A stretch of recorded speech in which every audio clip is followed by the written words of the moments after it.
이렇게 성경 말씀을 놀리는 것이 아니고 좀 그렇게 생각하시면 안 되고 이제 그냥 그런 생각하면서 여러 가지 문제점이 발생된다는 걸 깨달았습니다. 그래서 이게 성경 번역 그 초기 했을 때는 다시 생각해 보니까 어쩔 수 없이 떡으로 번역했구나, 참 잘 했구나, 그런 생각을 하게 됐습니다. 그리고 제가 그 생각을 하고 다시 이렇게 좀 이 발제문에 대해서 말씀드리자면, 이게 무슨 그 구체적인 논리를 표기보다는 에세이라고 했는데요. 그러면 처음에는 에세이라고 했는데, 이거 그 불어의 에세이라는 말, 그 원래의 뜻을 무엇을 시도한다.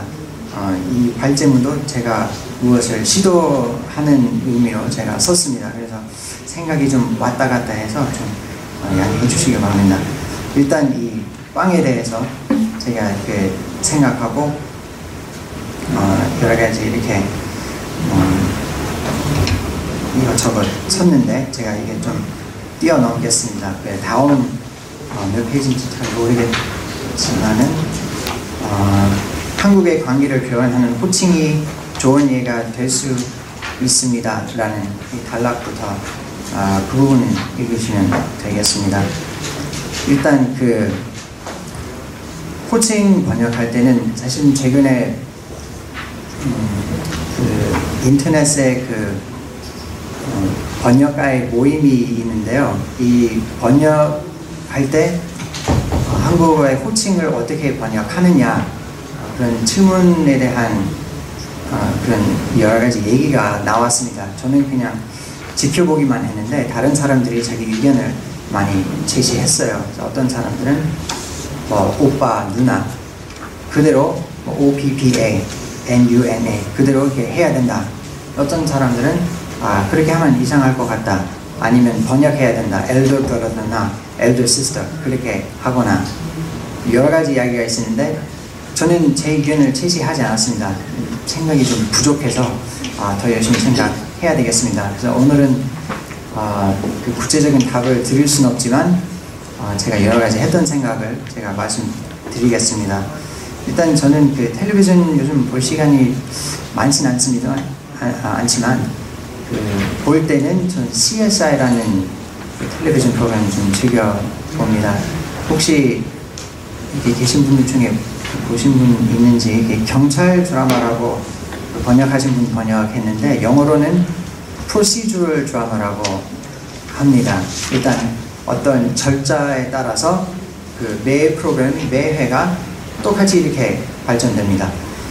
그래서 뭐 그 범죄가 있고 범죄인들고 범죄인 잡는 그런 프로그램이 있는데, CSI는 그 forensics를 이용해가지고 범인을 찾는 거예요, 과학자들이. 근데 여기 재미있는 것은 다들 이름 부릅니다. 뭐 그리스미라고 하고 뭐 에릭이라고 하고 그냥 이름만 부르는데, 이 자막을 보면, 한국어 자막을 보면은 반장, 그리스미라는 사람이 반장인데 그리스미라는 말 이름이 안 나와요. 그냥 반장 뭐 이렇게 노총된 말로, 또 그리스미 뭐라고 말하면은 반말로 이렇게 마무리 되고, 또 그 반장이 아닌데 선후배 사이가 그것도 다 반영됩니다. 선배라고 부르고 또 후배는 그냥 이름으로 부릅니다. 사실은 그리스는 영어로 뭐라고 하는지도 모르겠어요. 다른 프로그램 보면 루테넌트라고 하는데 한 번도 영어로 뭐 루테넌트라고 한 적 없는 것 같고, 그냥 다 그리스м, 상사도 그리스미라고 부르고 자기 밑에 있는 사람들 그리스미라고 부르는데, 한국어로 번역할 때는 선배, 후배, 반장 그런 말을 사용합니다. 물론 이거 그 문학과 비교하는 거 좀 약간 무리가 있을지도 모르겠지만, 우리는 이거 보면서 이렇게 생각할 수 있을 것 같습니다. 우리도 오빠와 누나와 혹은 선배, 후배 어떻게 번역해야 될까요? 사실 오빠, 누나 그런 말 많이 나와요, 한국 작품에. 오빠라고 번역, 그러니까 표기해야 하는지, 엘드브라고 표기해야 하는지, 아니면 이름을 써야 하는지. 저는 이 자리에서 정답을 좀 기대하실지 모르겠지만 저는 아직 정답 발견하지 못했습니다. 일단 케이스 바이 케이스 상황에 따라 제가 그 결정하고 있는데, 여기 그 중요한 것은 이 여러 가지 질문은 이 빵과 떡의 문제, 반장과 선후배 문제는 모든 것이 결국엔 번역가의 의무가 어디에 있냐, 그런 질문을 하는 것과 똑같은 것 같습니다.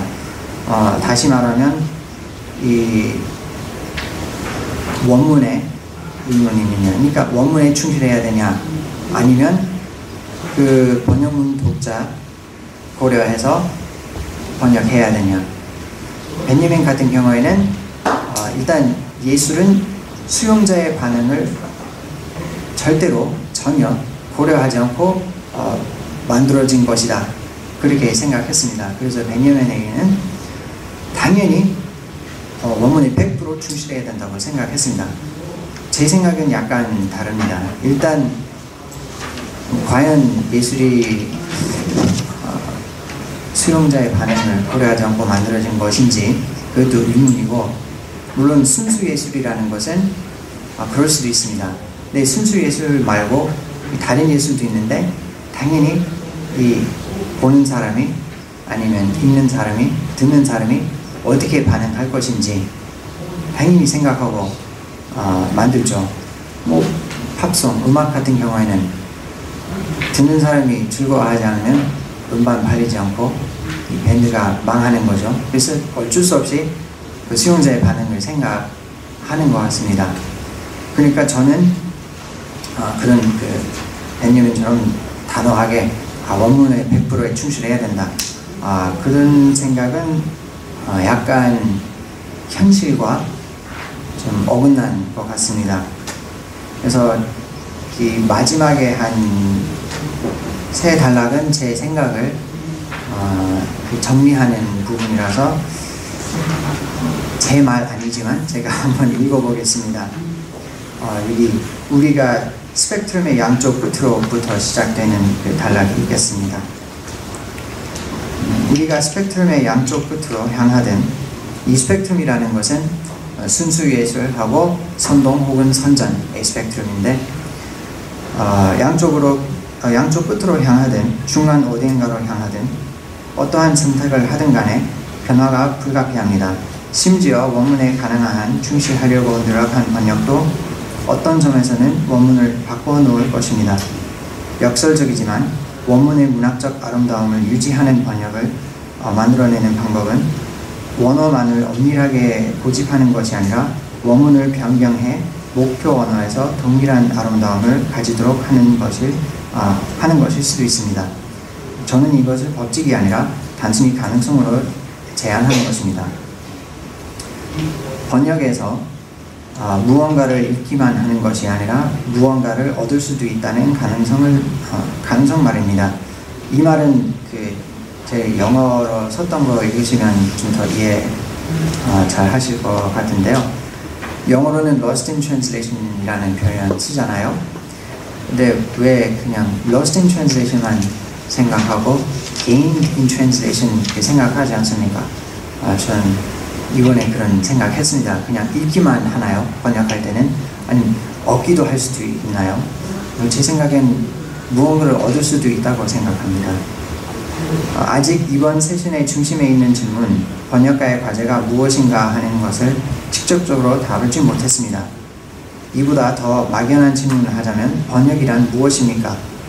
위의 논의는 분명한 목표 지점 없이 방향타를 잃고 두서없이 흐른 것처럼 보일지도 몰라도 두 극단 사이에서 균형을 찾으려고 노력했습니다. 그리고 결국 번역이란 균형을 찾는 것이라고 생각합니다.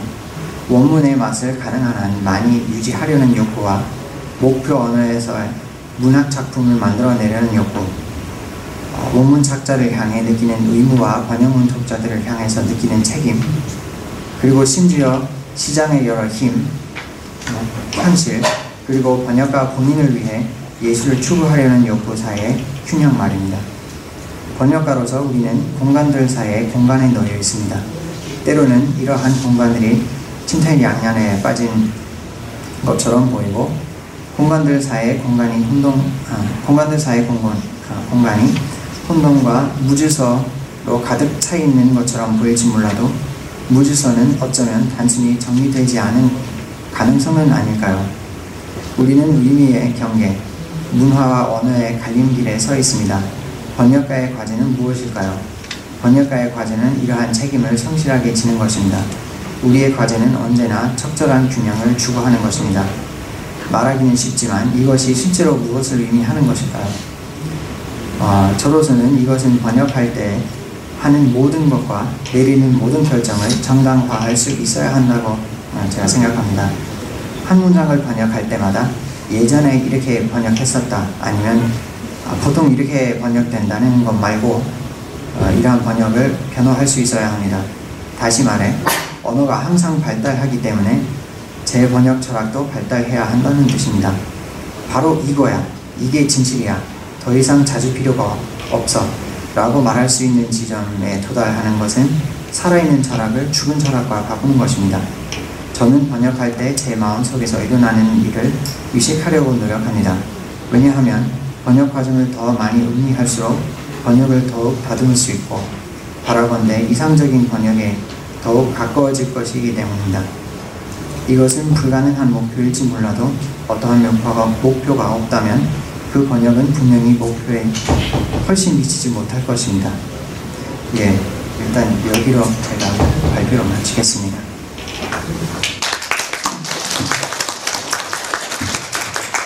발표에 감사드립니다.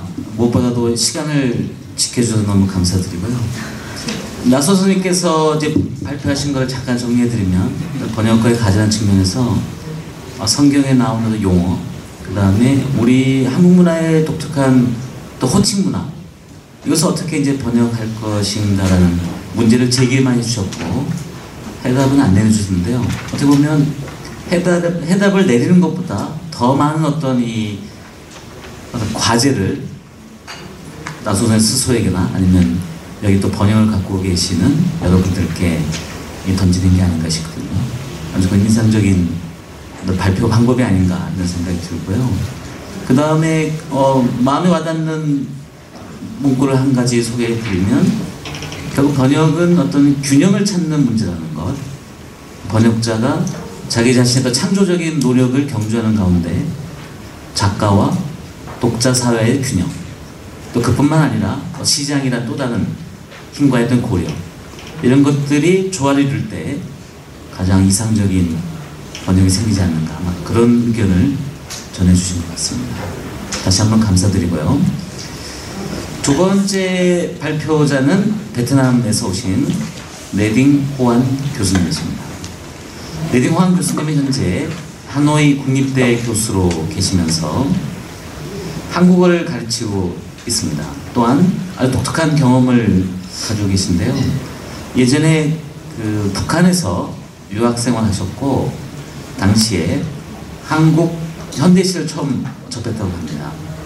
그 이후로 한국시에 깊은 관심을 가지고 한용운의 님의 침묵, 김영랑의 시선집, 모란의 비기까지 등의 한국 근대시를 번역 출판하고 계십니다. 어떻게 보면 레당 호안 선생님은 베트남에서 한국 문학과 문학을 알리는데 가장 앞장서고 계시는 분들 중에 한 분이 아닌가 싶습니다. 선생님의 발제 제목은 베트남에서 한국 문학 번역, 교육, 연구, 현황과 발전 대책입니다. 지금 가지고 계시는 발제집에 156쪽부터 발제문이 실려 있습니다. 선생님께 발제를 부탁드리겠습니다. 다시 한번 박수 한번 부탁드리겠습니다. 예, 안녕하십니까. 저는 하노이 인사대학교에서 왔습니다. 나의 발표가 보이 방향으로 준비했기에 나는 아래 내려서 발표해드리겠습니다.